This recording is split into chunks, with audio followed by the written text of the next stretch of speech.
Kalau transaksi saham, dalam Islam transaksi saham dibolehkan asal transaksinya jelas. Yang pertama, perusahaan yang sedang kita ingin transaksi membeli sahamnya itu perusahaan yang jelas statusnya. Karena dalam Islam tidak ada yang samar-samar, semua transparan dalam ekonomi. Nggak boleh ada yang tersembunyi, gitu kan?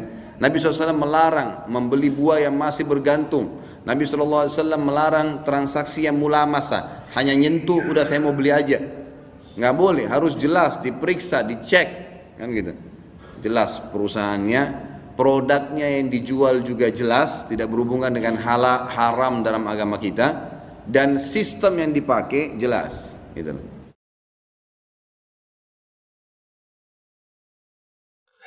Dalam transaksi itu kan ada, kita bicara di sisi objek ya. Dalam transaksi kita bicara dari sisi objek, dia harus memenuhi standar halal.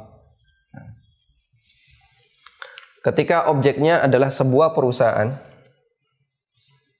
ketika objeknya adalah sebuah PT, maka di sini juga harus memenuhi standar halal perusahaan. Baik. Nah, para ulama mengatakan untuk kepemilikan sebuah unit usaha bisa disebut halal, syaratnya ada dua. Yang pertama, dia bergerak di bidang halal. Misalnya manufaktur, kemudian konsumer, dan aneka perusahaan halal yang lainnya. Yang kedua, dia bersih dari transaksi haram.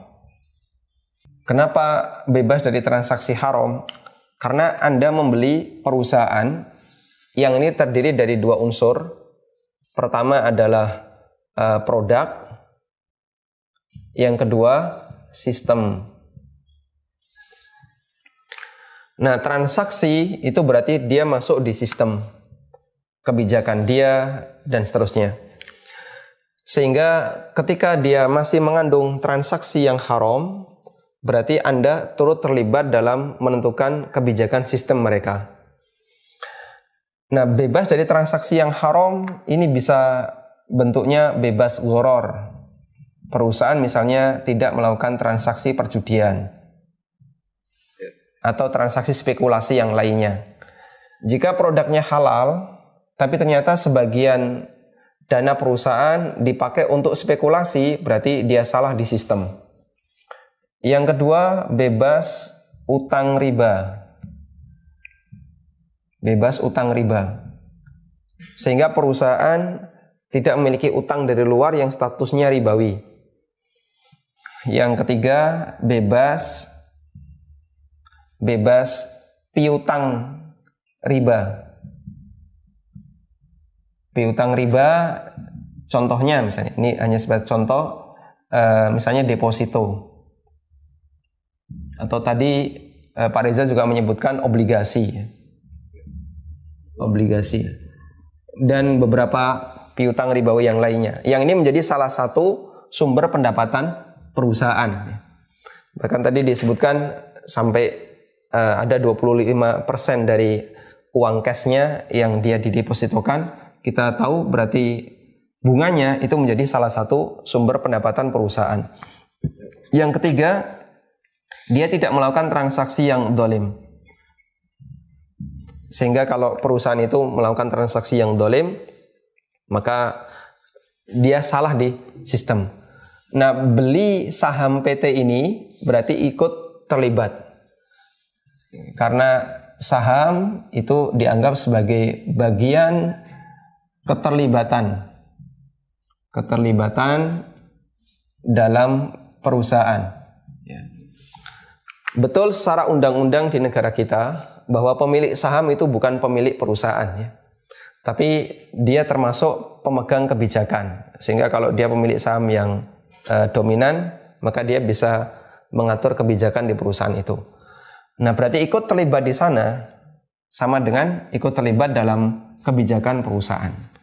Dan kalau sudah terlibat dalam kebijakan perusahaan, dia ketika melakukan perbuatan yang salah dan kita berada di dalam, statusnya sebagai orang yang mewakilkan. Jadi, Sehingga kalau dalam satu lingkaran perusahaan ada A, B, C, D, maka A ketika melakukan aktivitas, itu dia melakukan aktivitas atas nama dirinya plus atas nama teman-temannya B, C, D.